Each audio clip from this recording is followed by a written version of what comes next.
नमस्कार दोस्तों, एक बार फिर स्वागत है आपका एपी क्लासेस के इस न्यू वीडियो में। दोस्तों, आज का जो वीडियो है वो बाल मनोविज्ञान एवं शिक्षण कौशल है। ये दो सब्जेक्ट हैं जो आगामी शिक्षक भर्ती परीक्षा में पूछे जाने। हमने दो सब्जेक्ट को एक में मिलाया है और इन पे आधारित एक क्वेश्चंस पेपर तैयार किए हैं। तो चलिए स्टार्ट करते हैं ये वीडियो पहले प्रश्न से। व्यक्तित्व परीक्षण का कौन सा तरीका स्व विवरण से संबंधित है? व्यक्तित्व परीक्षण का कौन सा तरीका स्व विवरण से संबंधित है? ऑप्शंस हैं प्रश्नावली, अवलोकन, रोसा इंक ब्लॉट परीक्षण या फिर मानव चित्रांकन परीक्षण। इन चार उत्तर में से आपको बताना है सही उत्तर। तो इसका जो सही उत्तर है वो है आपका रोसा इंक ब्लॉट परीक्षण।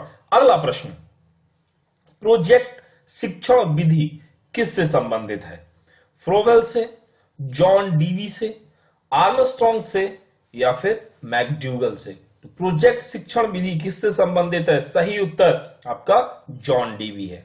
अगला प्रश्न, किसके अतिरिक्त बुद्धि के निम्नलिखित पक्षों को स्टर्नबर्ग के त्रितंत्र सिद्धांत में संबोधित किया गया है? किसके अतिरिक्त बुद्धि के निम्नलिखित पक्षों को स्टर्नबर्ग के त्रितंत्र सिद्धांत में संबोधित किया गया है? ऑप्शंस हैं संदर्भगत, अवयवभूत, सामाजिक या फिर आनुभविक। तो इसका जो सही उत्तर है क्या है आपका संदर्भगत। अगला प्रश्न, शिक्षण के स्वरूप के आधार पर शिक्षण है कौन सा है? हस्तक्षेप रहित शिक्षण, निदानात्मक शिक्षण, प्रस्तुतिकरण, औपचारिक। सही उत्तर इसका क्या है? निदानात्मक शिक्षण। अगला प्रश्न, बाल अंतर्बोध परीक्षण का निर्माण किसने किया? बाल अंतर्बोध परीक्षण का निर्माण किसने किया है? ऑप्शंस हैं मर्रे, बेलक, रॉबर्ट रोजनबिंग। तो किसने किया है बाल अंतर्बोध परीक्षण का निर्माण? सही उत्तर जो है आपका बेलक ने किया है। अगला प्रश्न, बाल केंद्रित शिक्षण प्रणाली की विशेषता क्या है? इसमें शिक्षण में छात्रों की भागीदारी अधिक होती है, इसमें बालकों को प्रधानता दी जाती है, शिक्षण अधिगम प्रक्रिया पर विशेष ध्यान दिया जाता है और उपयुक्त सभी। सही उत्तर आपका क्या है? उपयुक्त सभी। अगला प्रश्न, हार्वर्ड गार्डनर का बुद्धि का सिद्धांत किस पर बल देता है? क्वेश्चन है आपका, हार्वर्ड गार्डनर का बुद्धि का सिद्धांत किस पर बल देता है? ऑप्शंस हैं शिक्षार्थियों में अनुबंधित कौशलों पर, सामान्य बुद्धि, विद्यालय में आवश्यक समान योग्यताओं या फिर प्रत्येक व्यक्ति की विलक्षण योग्यताएं। दोस्तों, इस प्रश्न का उत्तर देने से पहले आप लोगों से रिक्वेस्ट करना चाहूंगा कि जिन लोगों ने अभी तक सब्सक्राइब नहीं किया है हमारे चैनल को, वो लोग नीचे दिए गए सब्सक्राइब बटन पे क्लिक अवश्य कर दें। यहाँ दोस्तों, क्योंकि अगर आप सब्सक्राइब कर लेते तो यहां से आप प्राप्त करेंगे नोटिफिकेशन के द्वारा बहुत ही इंपॉर्टेंट वीडियोस जो आगामी आने वाली शिक्षक भर्ती परीक्षा के लिए बहुत ही इंपॉर्टेंट है। बहुत हर सब्जेक्ट के वीडियोस हम तैयार कर रहे हैं जो कि आपकी शिक्षक भर्ती परीक्षा में बहुत ही आपके लिए मददगार साबित होंगे। तो चलिए इसका उत्तर बताते हैं। इसका जो सही उत्तर है वो है आपका प्रत्येक व्यक्ति की विलक्षण योग्यताओं पर। अगला प्रश्न, निम्नलिखित में से कौन सा लक्षण असमायोजित व्यवहार को प्रदर्शित करता है? निम्नलिखित में से कौन सा लक्षण असमायोजित व्यवहार को प्रदर्शित करता है? संतुष्टि, क्रोध, संतुलन या फिर आदर्श चरित्र? सही उत्तर आपका क्या है? क्रोध। अगला प्रश्न, वह कथन जो व्यक्तिक विभिन्नता के संदर्भ में सत्य नहीं है वह कौन सा है? ऑप्शंस हैं व्यक्ति विशेष प्रकार में भिन्न होते हैं, व्यक्ति विशेष कोटि में भिन्न होते हैं, व्यक्ति विशेष प्रकार व कोटि दोनों में भिन्न होते हैं या फिर व्यक्ति विशेष न तो कोटि और ना ही प्रकार में भिन्न होते हैं। सही उत्तर कौन सा है? इसमें कौन सा कथन है जो व्यक्तिक विभिन्नता के संदर्भ में सत्य नहीं है? सही उत्तर क्या है आपका? व्यक्ति विशेष प्रकार व कोटि दोनों में भिन्न होते हैं। अगला प्रश्न, जन्मोत्तर मतलब जन्म के बाद की विकास की दूसरी प्रमुख अवस्था कौन सी है? जन्मोत्तर विकास की दूसरी प्रमुख अवस्था कौन सी है? गर्भावस्था, शैशवावस्था, किशोरावस्था या फिर बाल्यावस्था? तो कौन सी प्रमुख अवस्था होती है जन्म के बाद की? सही उत्तर क्या है आपका? शैशवावस्था। बढ़ते हैं अगले प्रश्न की ओर। एक शिक्षक की सबसे महत्वपूर्ण चुनौती क्या होती है?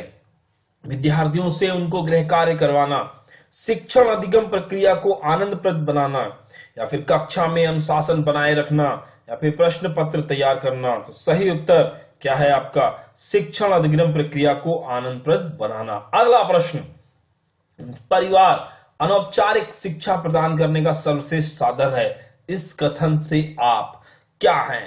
पूर्णतः असहमत हैं, आंशिक रूप से सहमत हैं, पूर्ण रूप से सहमत हैं, या फिर इनमें से कोई नहीं? तो सही उत्तर क्या है आपका, पूर्ण रूप से सहमत है। अगला प्रश्न देखते हैं, पियाजे के अनुसार निम्नलिखित में से कौन सी अवस्था में बच्चा अमूर्त संकल्पनाओं के विषय में तार्किक चिंतन करना आरंभ करता है?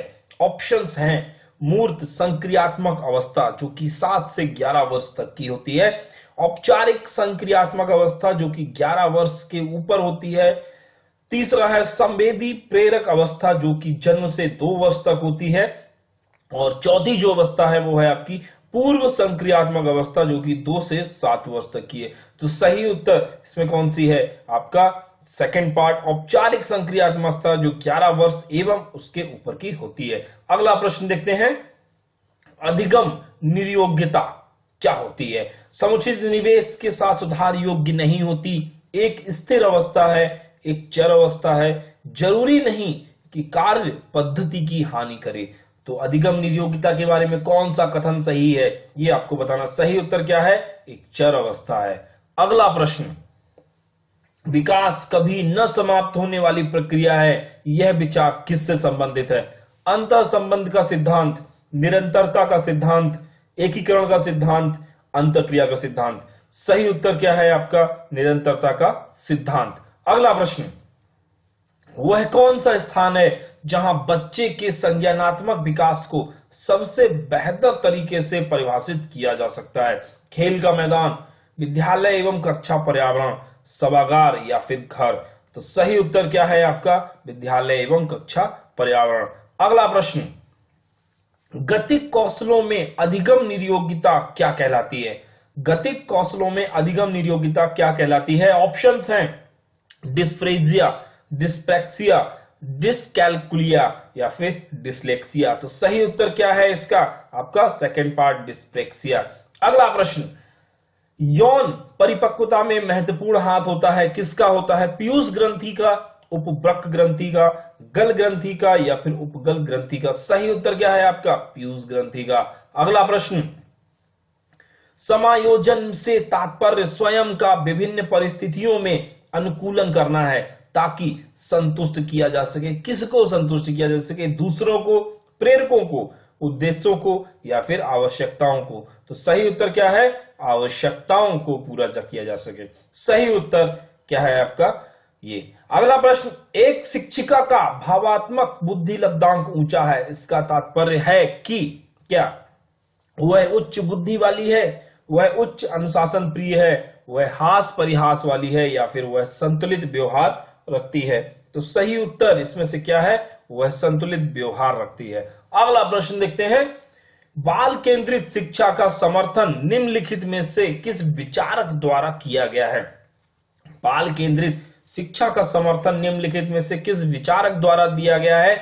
ऑप्शंस हैं, एरिक्सन, दूसरा है चार्ल्स डार्विन, तीसरा B.F. स्किनर और चौथा है जॉन ड्यूबी। तो किसके द्वारा दिया गया बाल केंद्रित शिक्षा का समर्थन, किस विचारक द्वारा किया गया? सही उत्तर आपका है जॉन ड्यूबी। अगला प्रश्न, बाइगोट्सी के अनुसार पूर्व स्कूल अवस्था में बालक किस प्रकार की भाषा के द्वारा स्वयं के विचार और व्यवहार को व्यक्त करता है? ऑप्शंस हैं, आंतरिक भाषा, अहम केंद्रित भाषा, सामाजिक भाषा या फिर निजी भाषा? तो सही उत्तर आपका क्या है, निजी भाषा। अगला प्रश्न, अनिर्देशित परामर्श के बारे में किसने कहा है? अनिर्देशित परामर्श के बारे में किसने कहा है? ऑप्शंस हैं, कार्ल रोजर्स, डार्विन, ट्रेलर या फिर पावलोव। तो अनिर्देशित परामर्श के बारे में किसने कहा है? सही उत्तर क्या है आपका, कार्ल रोजर्स। अगला प्रश्न है आपका कि मनोविज्ञान अनुभव है, अनुभव और व्यवहार का विज्ञान है, यह कथन किसका है? तो ऑप्शंस हैं, वुडवर्थ का, अरस्तू का, स्किनर का या फिर वॉटसन का? तो सही उत्तर क्या है आपका, स्किनर का। अगला प्रश्न देखते हैं, सीखने का वह सिद्धांत जो केवल अवलोकित व्यवहार पर निर्भर है, सीखने के किस सिद्धांत से जुड़ा है? संज्ञानात्मक सिद्धांत, विकासात्मक सिद्धांत, व्यवहारात्मक सिद्धांत या फिर रचनात्मक सिद्धांत? तो क्या है इसका सही उत्तर? सही उत्तर जो है वो है आपका विकासात्मक सिद्धांत। तो दोस्तों ये था आज का वीडियो और ये प्रश्न। तो आप लोग, अगर आपको पसंद आया है ये वीडियो तो दोस्तों एक लाइक जरूर दबा दीजिए, अगर नहीं पसंद आया तो डिसलाइक भी कर सकते हैं, आपकी मर्जी है। लेकिन अगर आपको पसंद आए तो एक लाइक जरूर कर दे, क्योंकि लाइक करना तो फ्री है। और अगर आपको और भी ज्यादा पसंद आए तो दोस्तों एक बार शेयर अवश्य कर दे। तो इस वीडियो के लिए इतना ही दोस्तों, फिर मिलते हैं नेक्स्ट वीडियो में, तब तक के लिए बहुत बहुत धन्यवाद।